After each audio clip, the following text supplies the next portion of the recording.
मेष राशि 18 नवेम्बर 2025 किभଳି ରହିବ ଆସନ୍ତୁ ଜାଣିବା। ଆଜିର ଦିନଟି ନୂତନ ସୁଯୋଗ ନେଇ ଆସିପାରେ। କାର୍ଯ୍ୟରେ ଆପଣଙ୍କର ଧୀରେ ଧୀରେ ନୂତନ ପ୍ରଗତି ଦେଖାଦେବ। ଆଜି ଆପଣଙ୍କୁ ଟିକେ ଅପରିଚିତ ଲୋକଙ୍କ ସହିତ କଥାବାର୍ତ୍ତା ଟିକେ ସାବଧାନରେ ହେବା ଉଚିତ। ପରିବାରରେ ଛୋଟ ଖୁସି ଆଜି ଆପଣଙ୍କ ମନକୁ ସନ୍ତୋଷ କରିବ। ଆର୍ଥିକ ଦିଗରେ ଆଜି ଆପଣଙ୍କର ହାଲକା ବୃଦ୍ଧି ଦେଖିବାକୁ ମିଳିବ। ଆଜି ସକାଳେ ମନରେ ପଜିଟିଭ ଏନର୍ଜି ଅନୁଭବ କରିବେ। ସହକର୍ମୀଙ୍କ ସହଯୋଗ ମିଳିଲେ ଆଜି ଆପଣଙ୍କର କାମ ଶୀଘ୍ର ସମ୍ପନ୍ନ ହେବ। ବନ୍ଧୁଙ୍କ ସହିତ ଆଜି ଛୋଟ ମିଟିଂ ଆଜି ଆପଣ ମନକୁ ହାଲକା କରିଦେବ। ଯେକୌଣସି ପୁରୁଣା ବାଦ ବିବାଦରୁ ଆଜି ଆପଣ ମୁକ୍ତି ହେବେ। ଭାବନାରେ ସ୍ଥିର ନିଷ୍ପତ୍ତି ନେଲେ ଆଜି ଆପଣଙ୍କର ନିହାତି ଭଲ ରହିବ। ପ୍ରେମ ସମ୍ପର୍କରେ ଅପେକ୍ଷା କରିଥିବା ଖୁସି ଆଜି ଆପଣଙ୍କୁ ମିଳିପାରେ।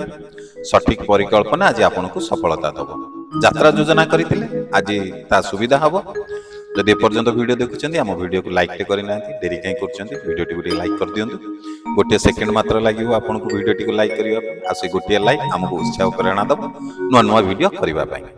ଆଚ୍ଛା, ଘରୋଇ ଦାୟିତ୍ୱ ନିଷ୍ଠାରେ ଆଜି ପୂରଣ କରିପାରିବେ। ଆଜି ନିଜକୁ ସଠିକ ପଥରେ ଚାଲିବାର ପ୍ରେରଣା ମିଳିବ। ଆଜି ଆପଣଙ୍କ ମନରେ ଶାନ୍ତି ରଖିଲେ ଆଜି ଆପଣଙ୍କର କାର୍ଯ୍ୟ ଅଧିକ ସହଜ ହୋଇପାରେ। ଅନାବଶ୍ୟକ ବିବାଦରୁ ଦୂରରେ ରହିବା ଆଜି ଆପଣଙ୍କ ପାଇଁ ନିହାତି ଭଲ ହେବ। ଆଜି କିଛି ନୂତନ ଜାଣିବାର ଅବସର ମଧ୍ୟ ଆପଣଙ୍କୁ ମିଳିପାରେ। ଆଜି ଆପଣଙ୍କର ଶୁଭ ସମୟ ହେଉଛି ସକାଳ 9ଟାରୁ 11ଟା ପର୍ଯ୍ୟନ୍ତ।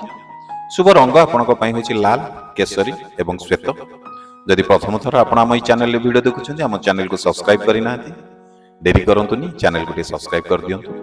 ଆଉ ଯଦି ଏହି ଭିଡ଼ିଓ ଆପଣ ଆମ ଫେସବୁକ୍ ପେଜରେ ଦେଖୁଛନ୍ତି, ଆମ ପେଜକୁ ଫଲୋ କରିନାହାନ୍ତି, ତାହେଲେ ପେଜକୁ ଟିକେ ଫଲୋ କରନ୍ତୁ। ସୁନ୍ଦର କମେଣ୍ଟ ଲେଖି ଭିଡ଼ିଓଟିକୁ ସେୟାର କରିଦିଅନ୍ତୁ।